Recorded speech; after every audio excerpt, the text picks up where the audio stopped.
And as you begin to challenge yourself, you'll discover some things about yourself that you don't know right now. Make your move before you're ready. We're instructed in life to walk by faith and not by sight. See, you want to really begin to stretch yourself. You want to become a risk taker. You want to raise the bar on yourself. Most people won't do that. See, most people engage in low life living, low risk living. This God said, if you're not willing to risk, you cannot grow.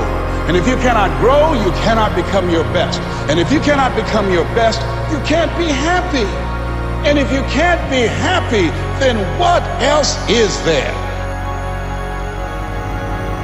I just said I refuse to be a victim to these circumstances. So a victim consciousness is when we allow something in our outer environment to control the way we feel and think. Something in my outer environment, some person or some condition is controlling the way I think and feel. Now that's not the truth, that's just a response, right? So anything that controls our thoughts and feelings causes us to be victim to those things. And the stronger the emotion we feel to some circumstance in our life, the more we pay attention to it. And where we place our attention is where we place our energy. So we're giving our life force, we're giving our power away to that circumstance. Imagination is not only the uniquely human capacity to envision that which is not, and therefore the fount of all invention and innovation. In its arguably most transformative and revelatory capacity, it is the power that enables us to empathize with humans whose experiences we have never shared. We have a vision. And what a vision is the ability to see that which cannot be seen. That's why we call it vision. It literally lives in our imagination. It is the equivalent of an iceberg. That's what vision is. It's being able to see that which no one else can see because it lies beneath. Because that's what it means to wake up every single day to advance a cause. It means that we devote our lives to building that which has not been built, to advancing what has not been advanced, to showing that which is not seen, and not obsessing with the successes we've had and how much iceberg is above the ocean, but how much more work we have to do. And it all started with a tiny little bit of ice sticking above the ocean.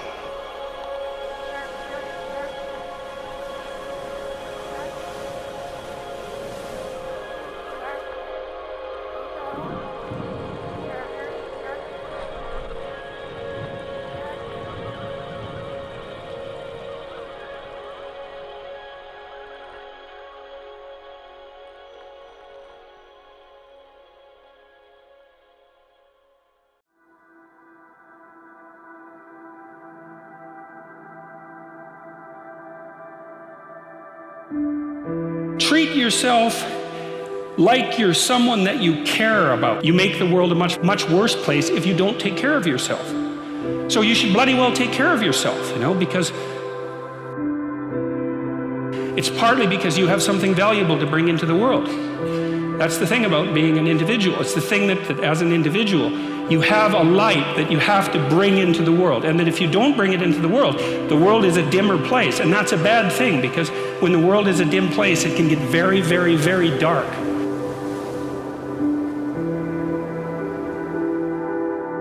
Deep and lasting fulfillment.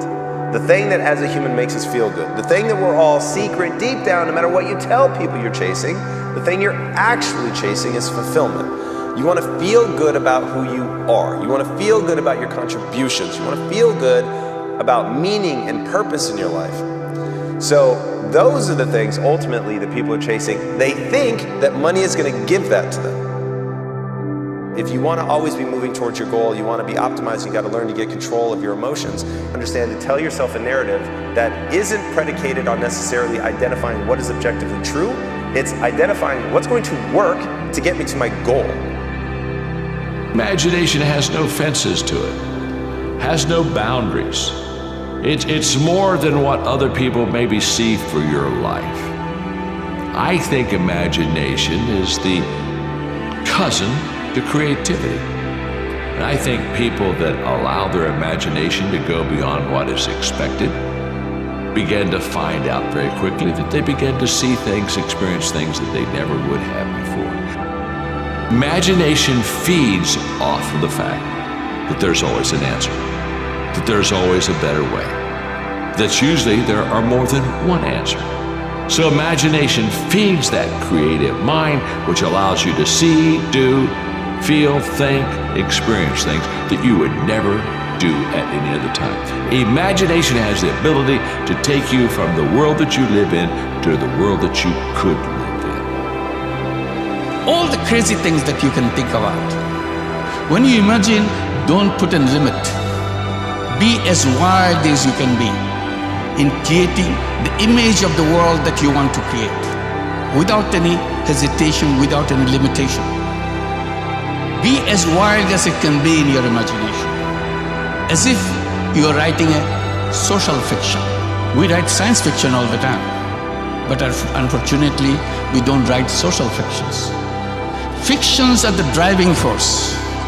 Like in science, in technology, science fiction becomes a driving force. It makes things happen. Similarly, if you have done the social fiction, it will make it happen. And one of the best things you could possibly be is an inspirational example. So that's not nothing. That's something. Live properly in your defiance of the crowd, right? Make your own course. Allow yourself to be guided by your own genuine principles.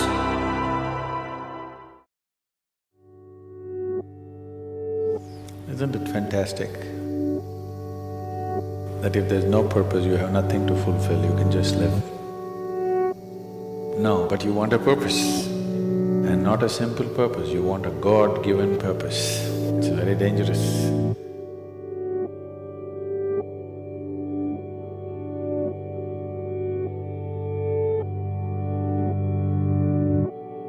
They may overlap on some issues and we may feel that we are one with each other.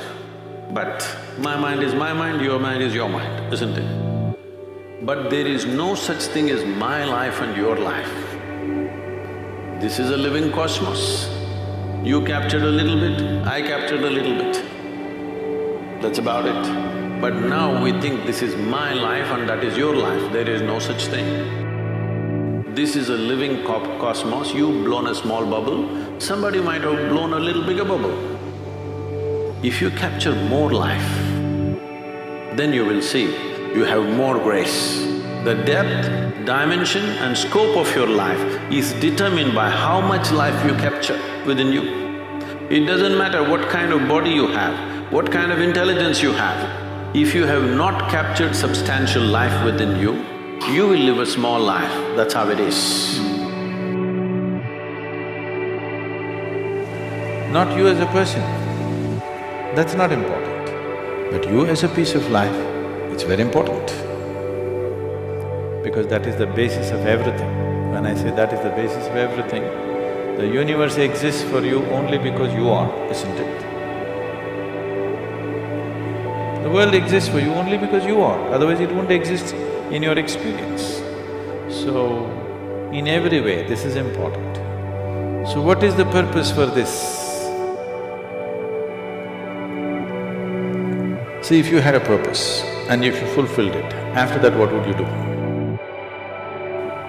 It is just that life is so intricate and so phenomenally intricate that if you spend 10,000 years looking at it carefully, you still will not know it entirely. Just loosen up your life a little bit, laugh a little more, involve yourself with people around you, do things that you think is not so important. Don't do things which are very important. Do simple things. Very important you will do simple things. Very important things you're doing in your life, you will become dead serious. Bertrand Russell said, if you're beginning to think that what you're doing is very important, you need to take a holiday. Holiday is every day. In those 24 hours, you must take a holiday from your seriousness. Seriousness has come essentially because of your self-importance. You hold yourself as an important person. I want you to see you are like a speck of dust in this existence. Tomorrow morning if you disappear, nothing will happen in this world. Everything will happen wonderfully well even if you're not there. Every human being should be aware of this every moment of his life. It does not matter what the whole world says about you. It does not matter how significant a work you're doing. You must understand that tomorrow morning the world will go on fine without you. Create fear, you have to use excessive imagination. To not be in fear, you don't have to do anything. Fear is happening because of excessive imagination. Things that have not happened, you're creating. What may happen in your mind happens in 1,000 different formats. You cannot fight or you cannot overcome that which does not exist. We can overcome something that exists. You cannot overcome that which does not exist. You just have to give up that effort. Enjoy the fear. Start using your mind differently. It's just gotten into your pattern. Just gotten into your pattern of just creating horror movies all the time. You have watched enough horror movies, they're boring. Create something else. Even it's not that if you produce these movies, those things will happen in your life. Still they may not happen, at least you enjoy the movie. In reality it may not happen, so what? At least you enjoy what's happening in your mind. If you cannot enjoy what's happening in the world, isn't it? That much privilege every human being deserves, isn't it so? Even if the world is not kind to him, at least his own mind should be kind to him, should produce some nice movies. Do not even think of success. Just enhance your capabilities. Strive to enhance who you are. Then what you can do, you will anyway do, isn't it? Right now, you have an idea of success, but you don't have the competence for that. You want to go somewhere, but you don't have the legs to get there. Now naturally there will be fear, naturally there'll be all kinds of unnecessary struggles and emotions. Instead of that, at this stage in your life, if you just focus on seeing how to enhance this human being to the highest possible level that you can, success will be a downhill run, not an uphill task. So, if you are going downhill, there's no fear, isn't it? Because whether I can get there or not, whether I can get there or not, you are working towards somebody else's idea of success. You are working towards somebody else's idea of success. That is not success. Your success is, you as a human being, you found your full potential. This is your success.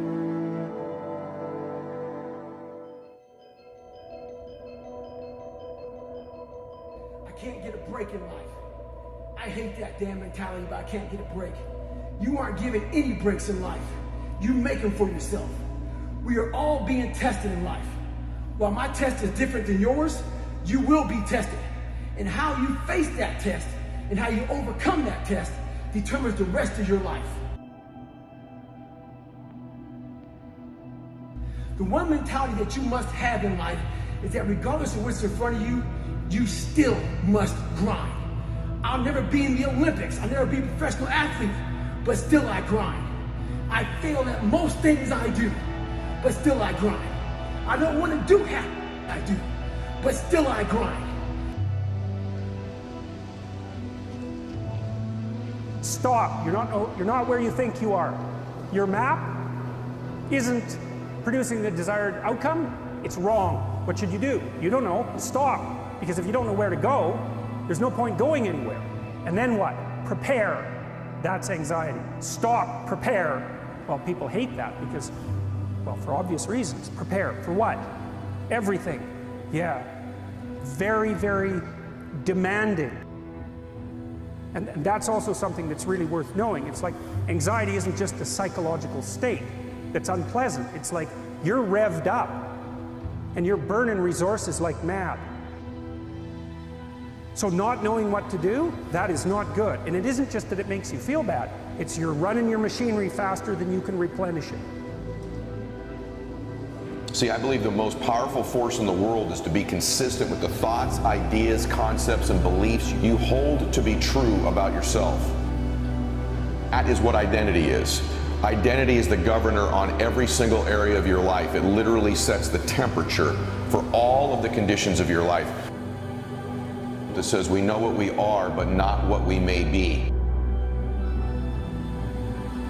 As you look into the future, while other people are giving up, feeling like victims, feeling powerless, becoming negative, turning on each other rather than to each other, feeling that they can't make it, be ye not conformed to this world, but be ye transformed by the renewing of your mind with the mindset of that it's possible.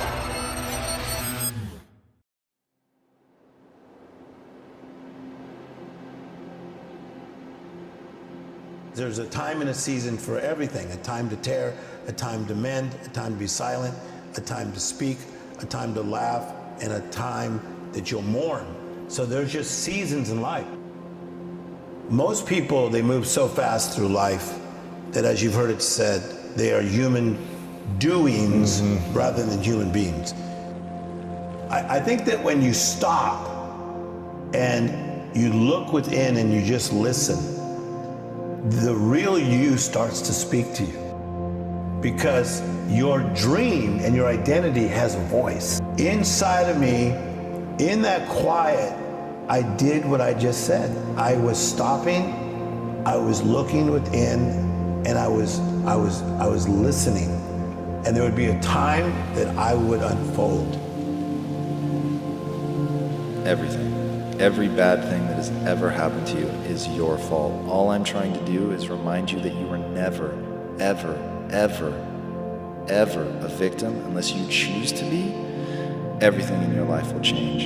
You're always in control, even if that's a lie, and I don't care if it is, because the second I give away my power to somebody else, I'm now at something else's mercy, and there's some line that I can't cross, that I'm no longer in control, and I refuse to do that. If I could give anybody a gift, it would be that, for you to own that completely top to bottom, and to know that every good thing that's ever happened in your life, no matter how much it seemed like luck or coincidence, that was you. You earned that. You put yourself in that position. And as you move forward, life is one of two things: the result you wanted or the result you didn't want. If you don't get the result you want, you are by definition doing the wrong thing, and you must change. If you get the result that you want, then you did the right thing. Simple as, no gray, nothing in between. That's it. It's all your fault.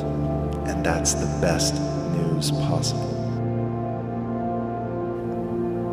Once you have this kind of thing, you are going to be disastrous to the planet. It's just a question of time. The moment you decide, this is a good person, this is a bad person, no. There are no good people and bad people. Everybody is oscillating between the two. If you create a very pleasant, wonderful atmosphere, everybody behaves wonderfully. If you create an unpleasant atmosphere, a whole lot of people act nasty. Yes or no? There are joyful people and miserable people, but there are no good people and bad people. So there's just seasons in life. So as long as I know there's a winter, there's a spring, there's a summer, there's a fall. But there's lessons to learn in the winter. There's lessons to learn in that pain. So I need to have that pain, because that pain, when I am in that winter season, okay, I can use that pain as a library. Pain has been my library. Willing means this: I'm just willing. I'm 100% yes to life. I am not yes to this one, no to this one, no. I am just yes and yes to life.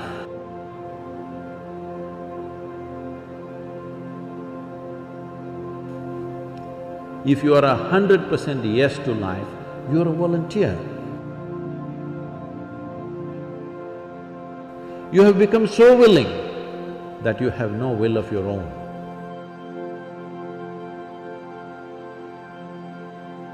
It doesn't matter how they are, that's their choice. But how I am is my choice. No matter what they do, I'm like this. Because I have not given that freedom to anybody, these privileges I kept to myself.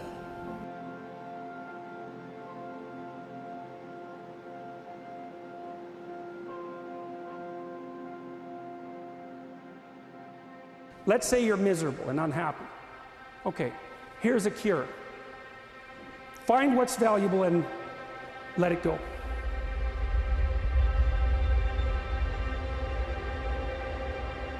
And you're suffering terribly because of it.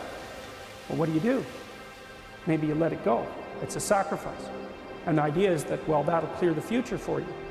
Well, very frequently when people are suffering terribly, not always, because sometimes you just suffer stupidly, blindly, and without recourse. But sometimes the reason that you're suffering is because you just won't let go of the thing that's biting you. That's not such a good idea. The funny thing too, often when people let something like that go, it goes away, sorts itself out, and then comes back. So they don't even end up losing it. But unless they're willing to let it go, to sacrifice it, they make no headway whatsoever.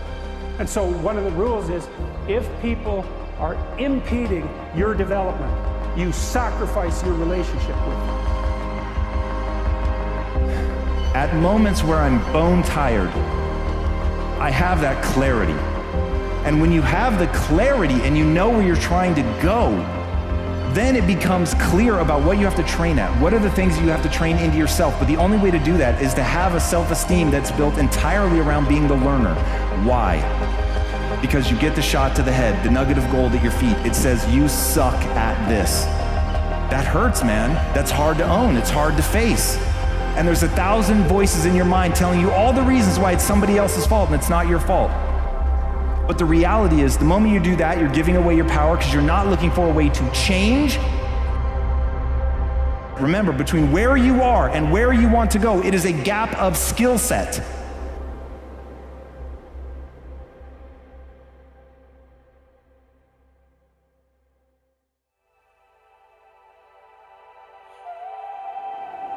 Life is meant to be lived joyously. It truly is. If you're doing and living a life that's not joyous and happy, something is wrong and you need to make a change, right? We're here on this planet for a finite amount of time. Make it a good one. When my guru was dying, one of the last things he ever said was, "What an amazing life. I would not have traded it for anything in the world." And I said to myself, what beautiful words to hear from a dying man. I would love to be able to say in my last breath, look back on my life and go, what an amazing life it was. And that was just, I couldn't do it again, even if I tried. That was just fantastic. In order to do that, we really need to know what we want. But we begin by understanding our mind and learning how to manage our energy and wisely invest our energy. So if you're starting a new chapter because you're excited and you're reinventing yourself, that's fabulous. Still take time to complete the last chapter that you were in, so you step into the new chapter with all of the wisdom and the gratitude and the learning and the growth that you gained. If you are starting a new chapter, as so many of us do, because we are running away from the old us, we're running away from a bad relationship, we're closing the door on something that wasn't working, you better make sure you take the time to think through and journal about this last chapter, who you've been, the habits you no longer want to repeat, the mistakes that you made, what you've learned, what you're running from, and more importantly, what changes you're going to make and how this new chapter is going to support you in doing it and in becoming the person that you're meant to be. Without that intentional moment of reflection, and without that intentional moment where you're going to list out the behaviors and thinking patterns and habits you're changing, you're just going to take all that crap you're running from right into this new chapter. So what you have to start doing is realizing that no matter where you're at in life, no one's coming back to help you. So it starts with that person in that mirror. You have to realize you are on your own now. And whatever else you believe in, I don't care what you believe in, but on earth, it's a very lonely journey. And it starts with the accountability mirror, looking at saying, hey, all these things are coming back. I have to face myself. And you have to own all those things that people may have done to you. Now it's yours. You have to figure out ways to move forward because you're not coming back.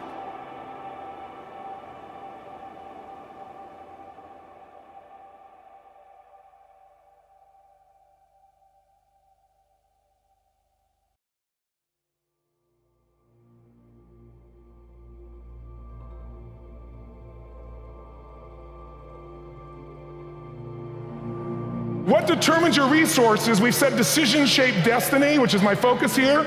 If decisions shape destiny, what determines it is 3 decisions. What are you gonna focus on? Right now, you have to decide what you're gonna focus on. In this second, consciously or unconsciously, the minute you decide to focus on something, you gotta give it a meaning.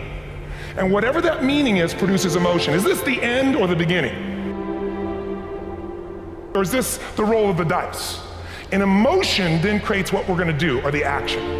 So think about your own life, the decisions that have shaped your destiny. And that sounds really heavy, but in the last 5 or 10 years, 15 years, haven't there been some decisions you've made that if you made a different decision, your life would be completely different?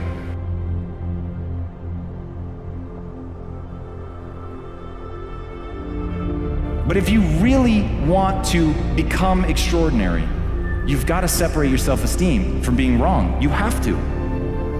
Because otherwise you're never going to see the opportunity to get better. And once that word yet is lingering out there, suddenly it becomes a question of time allocation. So you know you could get good at it, but it's gonna take a lot of time and energy. So what are the skills that you really want to get good at? And that goes back to that clarity. What do I need to get good at in order to accomplish the things that I want to accomplish? It does not need to be something that somebody else values. It needs to be the thing I have chosen to value, that I've built into my life, this worship around getting good at that thing.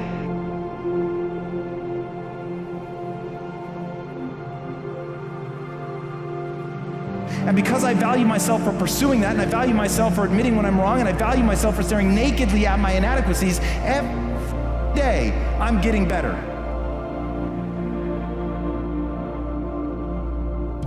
It's important for lost young people, male and female alike, to develop a vision and take on some responsibility and understand that they have a vital role to play in the world, that the lack of their best hurts everything. There's so many times in life you don't want to be doing what you're doing. You can't just quit. Remember this, it's in the hobby, it's in the joke, it's your lifestyle. So what you say to yourself is important. There's no coach, there's no trainer to keep you going, it's only you. The whole thing is this, don't say a word. Stay uncommon amongst uncommon people. You're never done. Don't stop when you're tired. Stop when you're done. Life's one big head game. You play with yourself. If you lose, it's because you allow life to get in your head.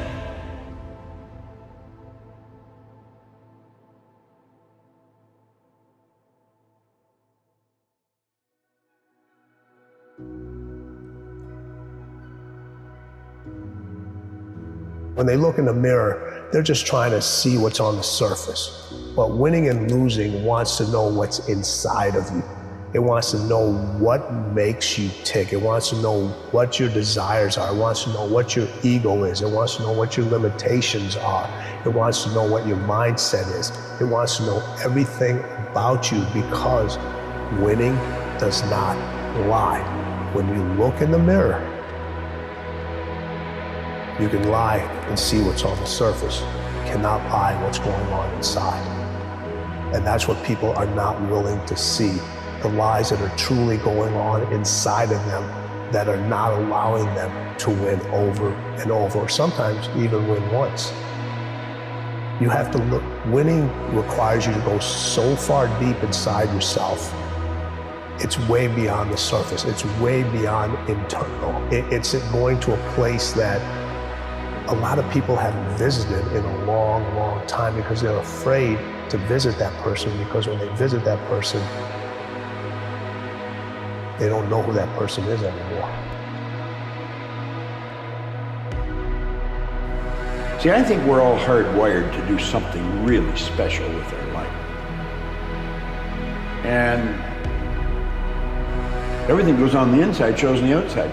See, we're gifted with faculties of the mind that the average person knows nothing about. You have intuition, the will, reason, imagination, perception, memory. That's what separates us from all the rest of the forms of life. Our imagination. Hill said it's the most marvelous, miraculous, inconceivably powerful force the world's ever known. I can use my imagination to project myself into the future and bring the future into the present and start living there. You work from the imagination, you don't work to it. You work from it.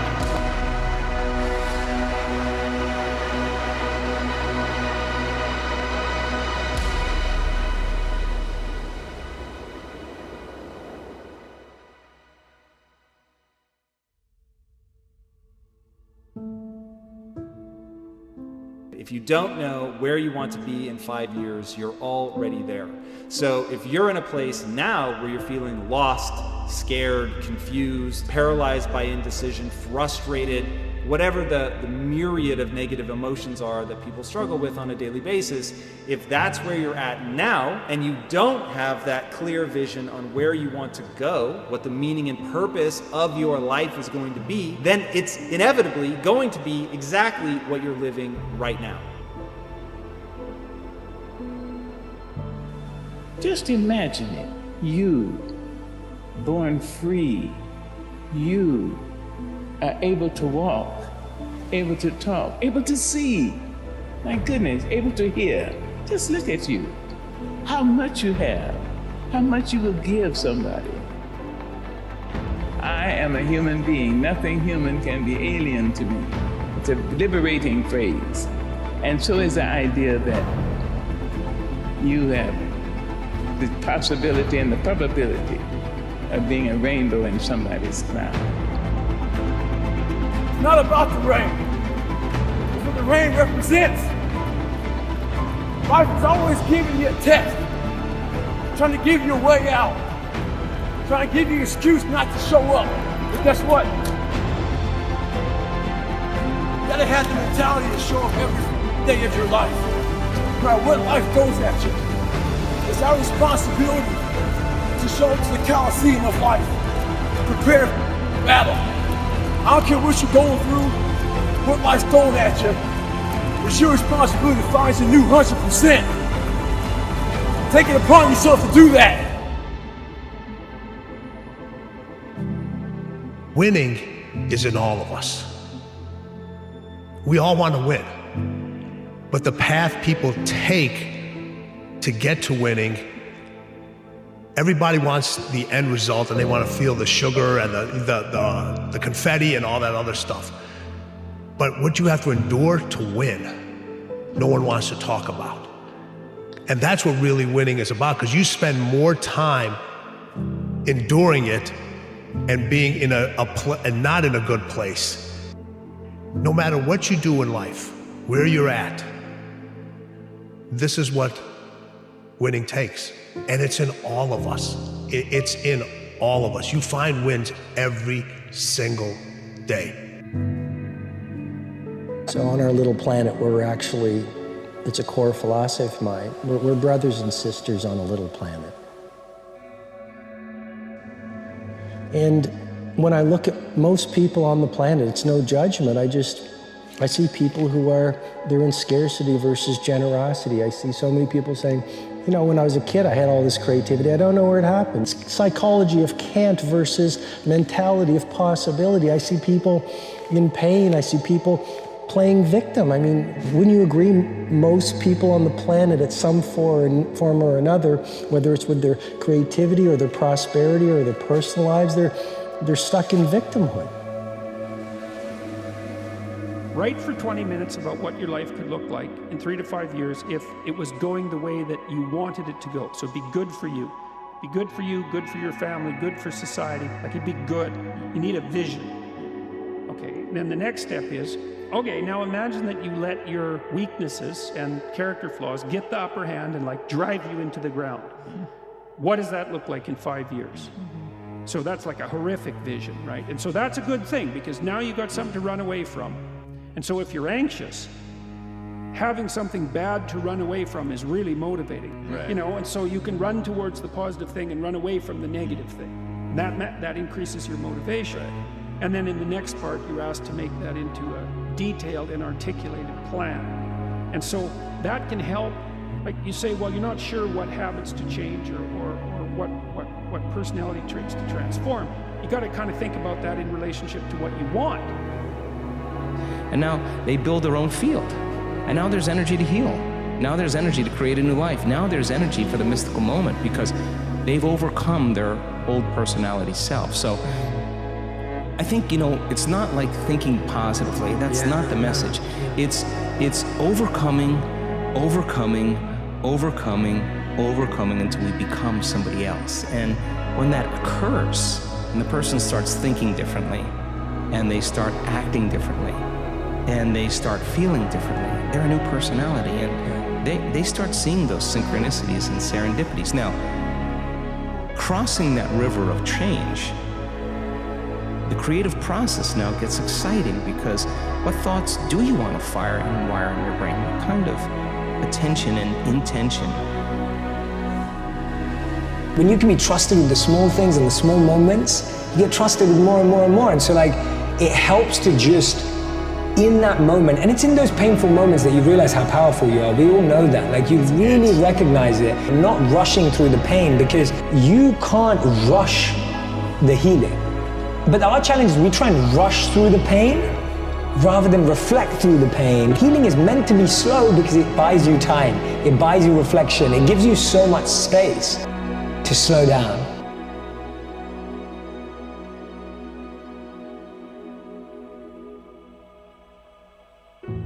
Pain makes you pay attention. As we go out in the world, we take on the beliefs and the emotional patterns of those who influence us. And then what happens is we actually forget who we truly are. And as we connect with our mortality, we realize on the last hour of my last day, what do I want said about me? And have the discipline to architect your life so each day is a mountain climb towards that Mount Everest. The simple part that most people don't understand is that every thought we think and every word we speak is creating our future. It's as though our thoughts go out into the universe and are accepted and brought back to us as experience.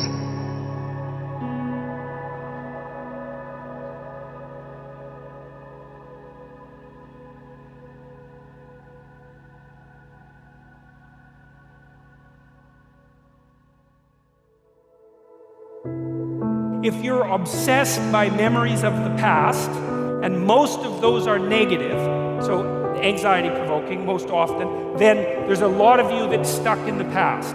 And what that means is you didn't map the territory well enough, and the parts of your brain that are alarm systems, anxiety systems, are saying, no, there's holes in the way you're looking at the world. There's holes in the way that you're looking in the world. And you fell in them once, and you don't know where they are, and you don't know how to fill them, and you don't know how to walk around them. And so you can't forget them, and you can't forget them, you can't forget them, you can't forget them. You're stuck back there. Your body is still reacting as if there's an emergency that could happen again that you haven't fixed.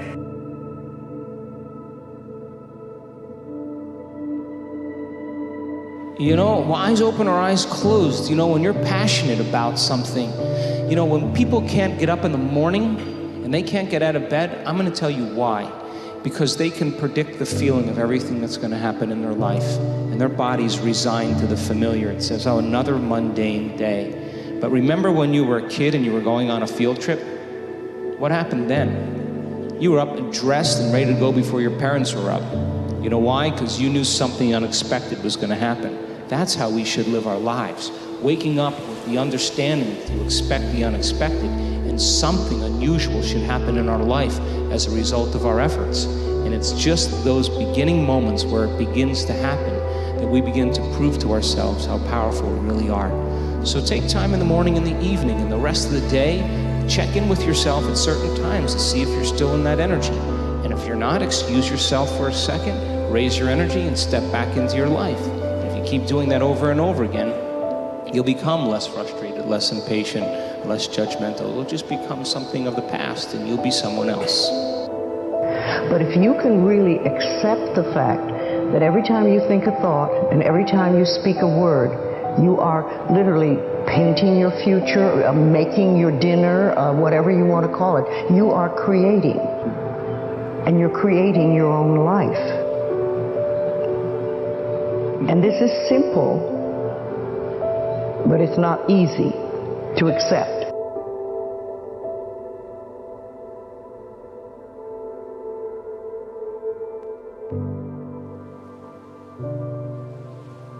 You don't know about real loss, because that only occurs when you love something more than you love yourself.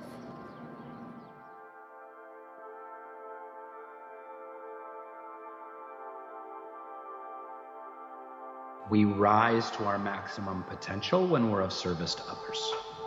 And not only our maximum potential, but our greatest usefulness. And living in that potential and usefulness gives us the most kind of rich human satisfaction. On the one hand, the meaning of life is propagation of your selfish genes. On the other hand, I would say you make your own meaning, and we all do that, and we lead a better life if we develop something important. Somebody else writes music or plays music. There are all sorts of ways you can give meaning to your life, your personal relationships, your love for your spouse and your children, etc. These all give meaning to life. You have to work on yourself, and you have to have an unstoppable attitude, and no excuse is acceptable, and you've got to make it a priority, a non-negotiable in your life, and hold a constant vision of what it is you want to achieve. See it accomplished and go all out. Find a way to win in spite of the setbacks, in spite of the disappointments, in spite of your failures. I tell people, you will fail your way to success. I have a saying, as life knocks you down, try and land on your back, because if you can look up, you can get up. When people ask me, like, what's the one thing that led you to having the kind of success that you've had? I say that. I switched my identity, my sense of pride and self-esteem around to something that is truly anti-fragile. Because now if you tell me that I'm stupid, I will say, awesome. In what way? Because if you tell me in what way I'm wrong, if you tell me in what way I'm ignorant, then I can learn. Go back. The only belief that matters. You can learn anything you set your mind to. So someone telling you that you're stupid or undereducated or you don't know what you're talking about, fantastic. And that's where most people shut down. It's like, oh, that really hurts. You throw up the psychological immune system, you explain them away, they don't make as much money as I do, all things will probably be equally true. But where does that get you? It keeps you ignorant to a truth about you, by the way, that the rest of the world knows. In fact, here's something if you're really ready for some truth. All the things that you hope nobody notices about you, all the weaknesses in your game and your skill set that you think are so wonderfully hidden, everyone knows all of them. Like, you're only protecting yourself from the truth. Everybody else is already thinking it. But becoming anti-fragile, it is the single most important thing you can do to supercharge your life and get where you want to go.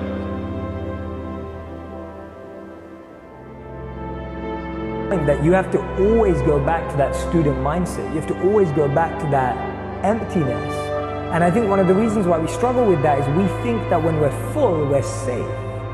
Our ego makes us believe that when you're full, when you think you know it all, that's when you're safe. The craziest thing is, that's when you're at your weakest. Everything I went through, if you learn how to flip that mug on top of his head and say, hang on, there's so much power in this thing. And if you look at life as it is a trial ground, a testing ground for where you need to belong, where you need to go. Suffering is a fact of life. And if you look at suffering the right way, it's a great tool to callous your mind. It's hard to say what the soul means metaphysically because, say beyond the confines of a single human being, we do have this sense that the soul can expand itself into something that's greater than it has been. It has this capacity for growth.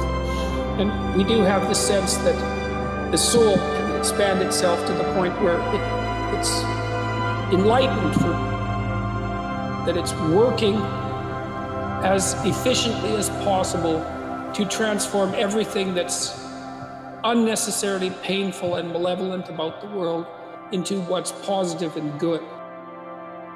And that it does that as a consequence of confronting the world with courage and truth. And I think that's right. And I do think that means that the soul participates in something eternal, which is the attempt of being itself to transform what's unnecessarily painful and malevolent into what's good.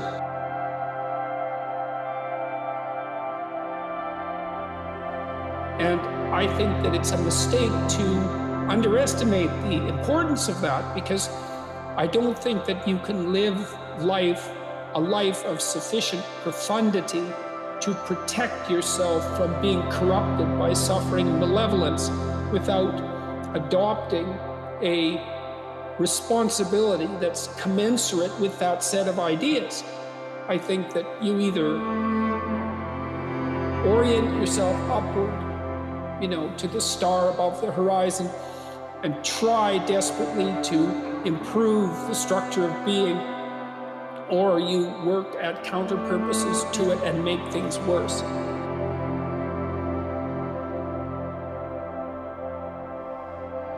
How people live their lives, as you know, is a result of the story they believe about themselves. He interrupted my story, and I left there with a heart full of faith, not a heart full of fear. Zig said most people in a fearful situation, they forget everything and run. But there are a small number, the road to life is straight and narrow, a few there be that find it, who face everything and rise.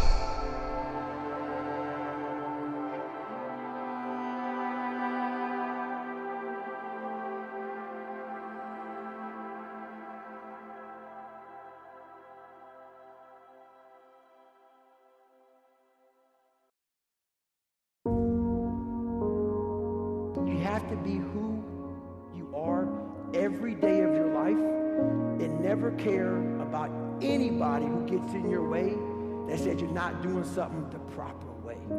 Because what happens is this, you start to create a whole bunch of people that aren't even yourself. You never figure out who you are. You never live up to your dreams, your ambition. You live up to what whoever is around you that you like so much, that you want to emulate and be like so much, you live their dreams. You lose your power. The ultimate power is owning yourself. Makes me think of the lotus.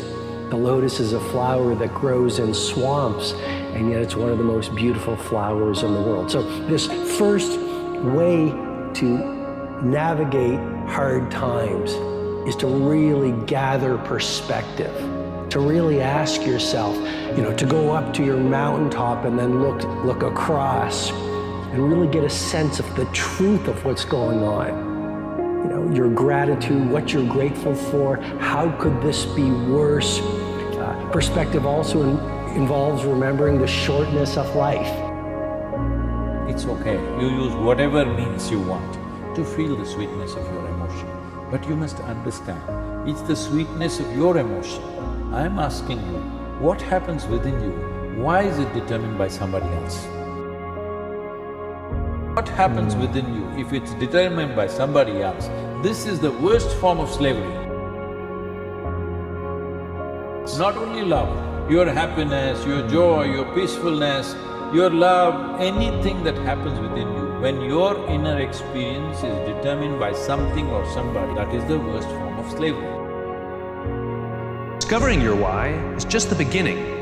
In order to enjoy all the benefits of having a clearly articulated why, you'll need to have the courage and discipline to use it. Like Thomas Edison said, vision without execution is hallucination. There is an ideal order for implementing your why, though sometimes reality does get in the way, and it all starts with you. Our natural tendency is to start with the tangible. We define our value by what we do. what we do in life is we've all gone through suffering. We've all gone through hard times and we've made it. But when you're in the midst of suffering, what our mind does is this.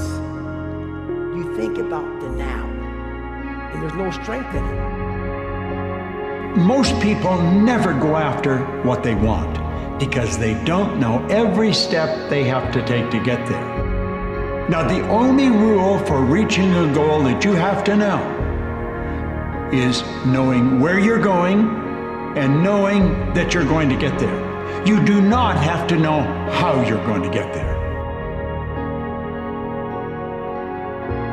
Because I think few things are as powerful to wake you up, to remind you about what's most important, to fuel your energy, to get you into the game so you let go of your fears and you do what you need to do to get big things done than connecting to your own mortality. When you realize that every single day could be your last, or when you appreciate that no matter how long you live, life is a short ride, you just sort of let go of the fears and you let go of the limits and you live full on and you seize opportunities and you have real conversations with real people and you sort of wear your heart on your sleeve and you bring on the fullness of your authenticity and you do whatever it takes to get your loftiest dreams to get done. See, first of all you must decide, is your life in pursuit of happiness or is it an expression of joy? No, love is not something that you do, love is something that you can become, it's your quality. If your mind is in a certain way, it's joyful. If your emotions are in a certain way, it's loving. This is the quality of sweetness of body. If your body becomes sweet and pleasant, it's called health and pleasure. If your mind becomes very pleasant, it's called peacefulness and joyfulness. If your emotions become pleasant, it's called love and compassion. If your very life energy becomes pleasant, it is called blissfulness and ecstasy.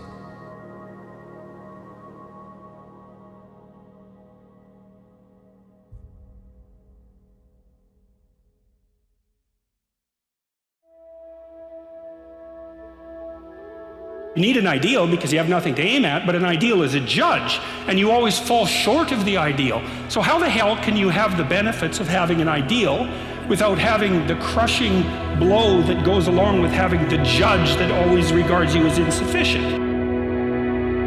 You need a goal, but we don't want to let your distance from the goal crush you. So you gotta set up a goal, and then you gotta make the goal, break the goal down into parts so that you can move towards it and you have a fairly high likelihood of doing it. Set a high aim, but differentiate it down so you know what the next step is, and then make the next step difficult enough so you have to push yourself past where you are, but also provide yourself with a reasonable probability of success. You only have to know two things.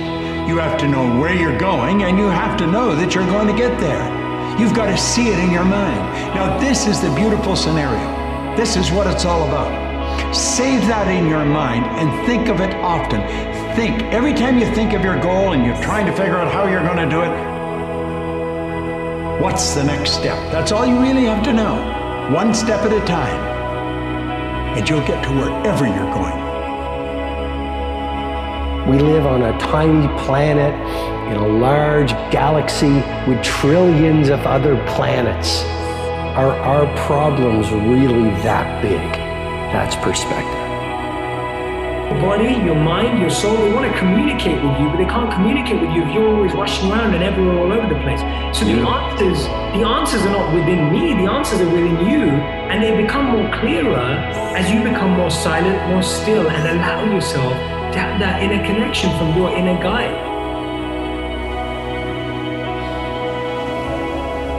This life is a complete life by itself. If this is a complete life, it's joyful, loving, wonderful by its own nature. Now, when it's feeling so wonderful, it may want to share this wonderfulness with people around. You can share this with thousands of people, but you also want a more intimate sharing to happen. For that you need one person.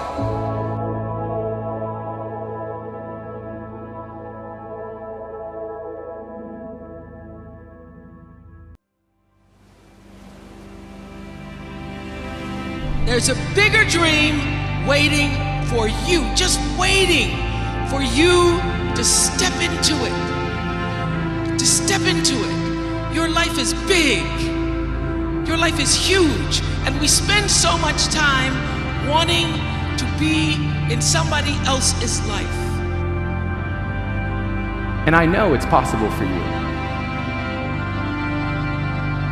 I recognize that in yours, life doesn't give you anything that you aren't strong enough to overcome, strong enough to turn your pain into your purpose and become the one that can have a unique message that goes out to an audience that is uniquely yours, who wants to hear your voice, wants to see the choice that you made to overcome the same types of behavior that they experienced. You know, you can write a story about who you've been, and you can write a story about who you are now, but you can also write a story about who you could be. Okay, look, you can craft yourself to some degree. You have the capacity to write your destiny, not in its entirety, but at least as a sequence of aims. And having done that, you need also to justify it. Why is it good for your family? Why is it good for your community? You know, because if you want to be locked in on a goal in a manner that's sufficient to take you through the trials that will occur while you're pursuing this goal, especially if it's a high-order goal and it's difficult, then you need an explicit philosophy, a rationale for why this is worth pursuing. And you don't get honored, you don't get revered, you don't get celebrating wanting what somebody else has, because that which created you, divine intelligence that dreamed you from before your ancestors ever knew they would become your ancestors, that which dreamed the seed of you, wants you to know how special, how wondrous, how mysterious, how complex, how glorious, how phenomenal you are. And you get no credit messing in somebody else's territory.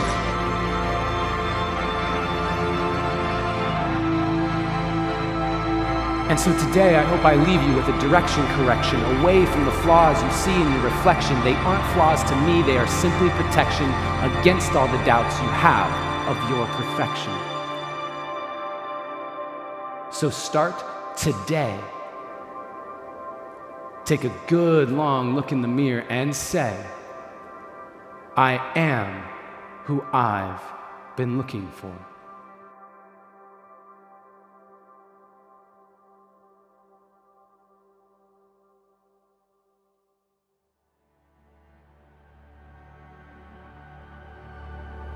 We can't spend our life in continual outward pursuit of an external goal, because in all likelihood we're pursuing something spiritual anyway without knowing it. We're looking for approval or connection or power or status or whatever it is. You can't get that. So you have to have something that's separate from it.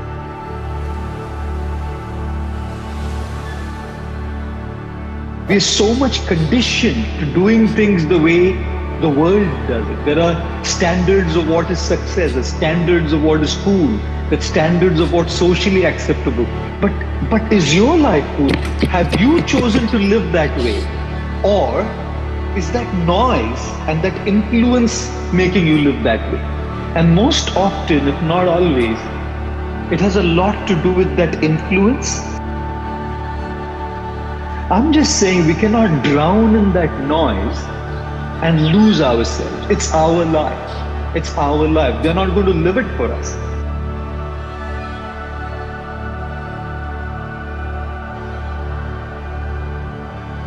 The question is, what are you resisting?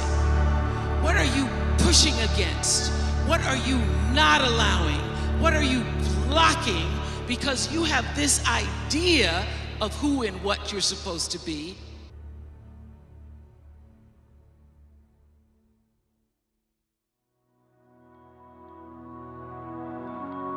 Then you need an explicit philosophy, a rationale for why this is worth pursuing. It's like, well, here's what it'll do for me in the sense of the development of my character and my capacity to deal with the world. And here's how it'll strengthen my family. And here's how it will benefit the community. And then having formulated those arguments, you have that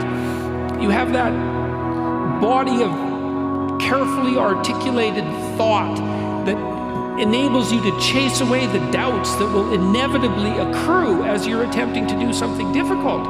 You have to negotiate with yourself, and you have to justify what you're doing carefully and philosophically, deeply, so that you have the commitment and the strength of character that enables you to push through times that are difficult.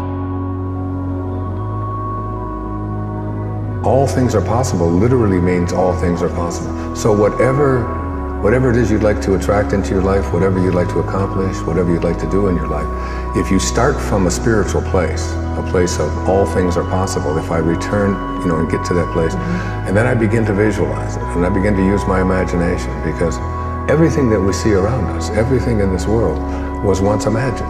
Everything once had to be imagined. If you get that, Einstein's famous observation was that, imagination is more important than knowledge.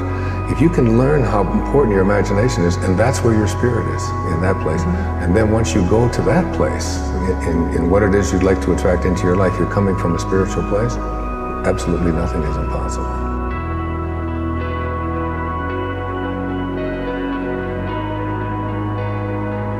Now, once you know where you are weak, you can begin to build yourself. And that is my thesis on life. You get to build yourself in any direction you want, in any way, to become anything you want. There will be an extraordinary price to pay, but you can go in any direction. This is the time to really question the intent behind what you're chasing. To really question what you want and your intent behind it, because so often our wrong intention for the right thing will lead you down the wrong path. And I think we don't realize that when we keep talking about alignment, it's not the achievement, it's alignment. Alignment means, is my intention aligned with my action? And when I'm saying aligned, I'm saying, am I looking for the right thing in the right way?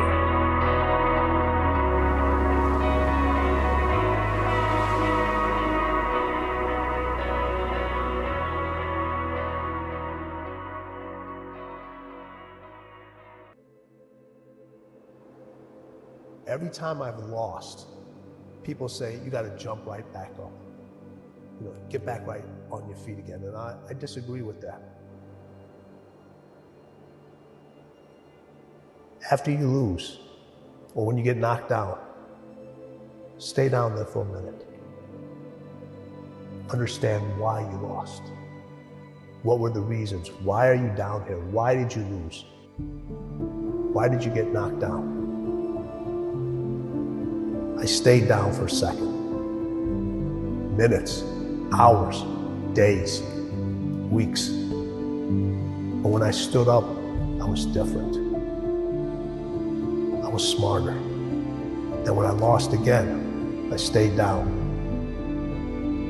I stood back up. I was stronger. When I lost again, I stayed down. Lost again, stood up. I was more resilient. Now you start putting the pieces that are necessary to win over and over and over again.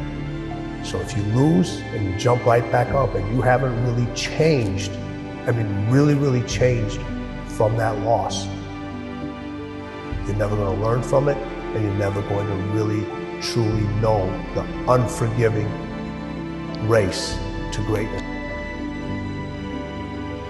Time don't like nobody. Time hate all of us. Time is trying to stay away from us.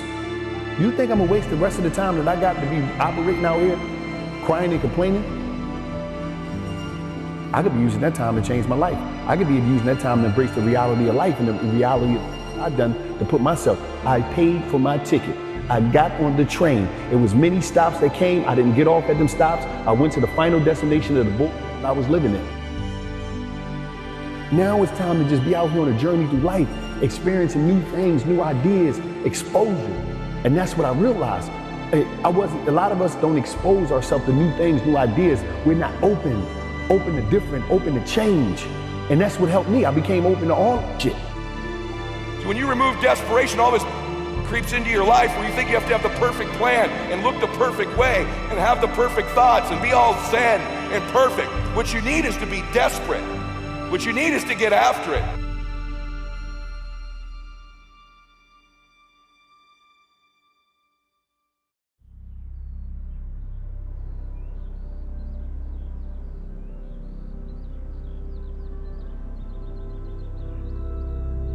Once you realize that you're playing a game of neurochemistry, and when you suffer because you want something, or you're trying to keep up with the Joneses, or you have a negative story that you're telling yourself about your own self-worth because what your parents said to you, you're not worth the money, or whatever the case, like whatever has happened to you, whatever wound you have, like people begin to get a sense of self that is about that wound, and so they're not feeling good, and they're trying everything they can to escape that. And it's like, okay, what is the sort of original progenerator of this sense of suffering? Desire, right? And so that Buddhist notion of desire gives birth to all of your suffering. Power is the ability to guide yourself through a very dangerous world, very competitive world where we're almost all having to we don't get much help or cooperation from the world. In this world where there are no rule books telling us how to navigate it, it's very complicated and very difficult, and you make mistakes that you can suffer for. And power is knowledge, is ideas, is understanding how to navigate a very dangerous world. Okay? So you want that. Right? The idea of wasting your potential, of never realizing your goals, of never being able to create that business you wanted to create, or make that film that you think is in you, or start the business that you're starting. That's what you want in life. And if you don't want that, there's nothing I can say that will help you.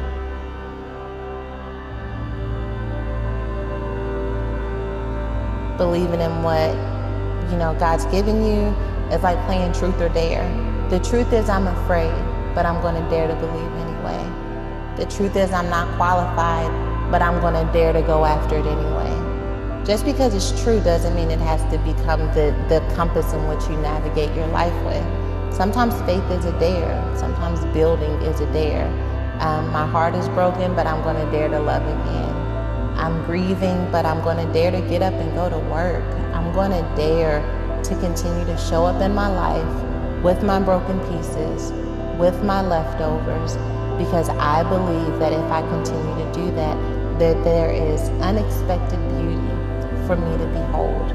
Not for me to achieve, but for me to behold. There is a version of you that you have yet to behold. I like to say sometimes that, the journey to greatness begins the moment that our, deep desires for comfort and ease are overpowered by our desires to connect and contribute. Anything after the word I am is true to your unconscious mind. Like anything after I am, anything after I am, even if you know it's not true, your conscious mind will believe it. Anything after I am.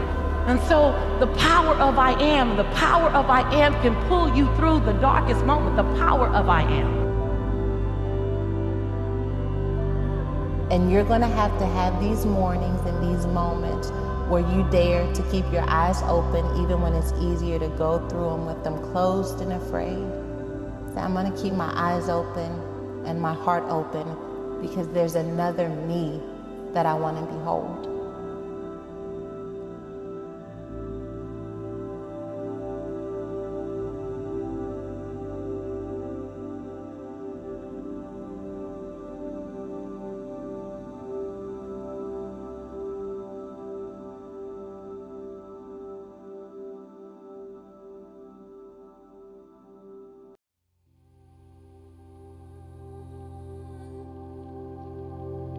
The universe doesn't look in terms of good and bad, right success, failure. It looks in terms of cause and effect. Every cause creates an effect, and every effect has a cause. And if you participate in the cause, you participate in the effect. And I don't say will participate in it, you participate in it. They happen together.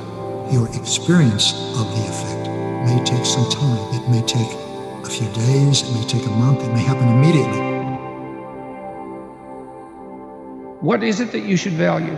And people say, well, being happy. They don't even mean that, by the way. If you decompose what people mean when they say they want to be happy, what it turns out they actually mean is they don't want to be miserable. They're way more concerned with avoiding suffering than they are with pursuing, enthusiastic, positive emotion. So even the statement, I want to be happy, is actually not an accurate reflection of what it is that you want. What happens with human beings is every thought has a frequency. Every thought produces a chemical.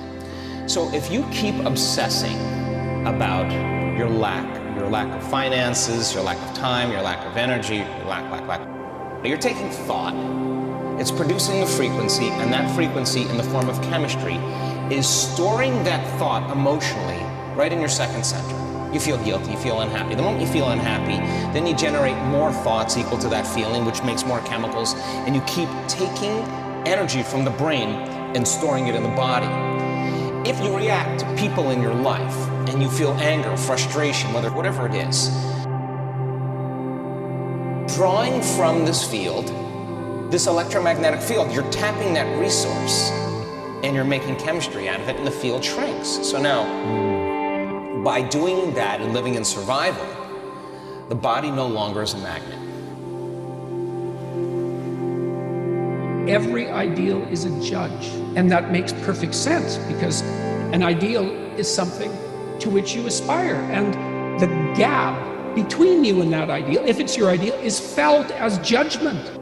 And so that's one of the reasons people are very afraid to have an ideal. That's why I wrote, do not hide things in the fog. It's like, well, you should lay out an ideal. You should pursue an ideal. Why wouldn't you? Well, when you make your ideal explicit, it turns into your judge. Well, then you can listen to that judge and move forward and transform. Discipline with desire is easy. Discipline isn't that hard if you have real desire. I mean, if you want something bad enough, the discipline's not too difficult. I think discipline without desire is very difficult. Do what is meaningful, not what is expedient, because meaning is an instinct. And meaning is the instinct that guides you in life across the totality of life, right? What's expedient, that's what you might want to do right now in an impulsive sense, right? Because you're driven forward by, anger or anxiety or frustration or disappointment or despair, some sort of one-eyed motivational monster that's got you in its grip that really isn't considering everything at once. And the instinct for meaning seems to be a consequence of the integration of all of those underlying motivations and emotions with social being, and then the manifestation of something like the proper pathway forward. And you need that because you need to know how to move forward in life, because you need to move forward in life. You need to act in life. Every day I want to train myself to be prepared for a war. Whatever that war is, whether that's external or internal. The discipline of doing something painful every day, I think, is one of the most important disciplines that any human being can have. Whatever that pain looks like for you, I believe we must lean into pain every day. Otherwise, pain is going to lean into us. But if we're leaning into it first, when stuff happens, it's like, yeah, I got this, because I do this every day. I'm not saying we should be in pain 80% of our day, but maybe an hour, 30 minutes, you should do something that makes you want to stop, or makes you want to relax. Because then when stuff really happens, you'll be relaxed. All I can get certain about is putting my next step forward. And I think it's kind of like when you're walking, you become so comfortable walking you don't even realize, but actually all you're doing is putting your next step right. You can't think about what's going to happen in 100 steps time because you haven't walked over the ground there. And you don't know how the ground is going to change. So for me, the monk mindset is, how do I just place this next step? Not perfectly, but how do I place this next step with my best intention, process, and habits possible? And what does that require? That requires me to be connected internally to my internal guide. And what does that require? It requires me to find that stillness and space so that I can actually listen. There's the insistence upon action as of primary import. We're not fundamentally creatures who passively perceive the objective world. That's not the goal of our perceptual systems. It's not the goal of our memory. The reason that you have memories isn't to remember the past. The reason you have memories is so that if something bad happened to you in the past, you can figure out what it was that was bad, and you can figure out why it happened, and then you can not do it again in the future, right? It's very practical. And it's the same on the positive end of the spectrum. If good things happen to you in the past, then conceivably duplicating whatever you did to get those good things to happen could have them happen again in the future. So it's practical memory, and it's oriented towards action, and it's oriented towards like the quality of your life.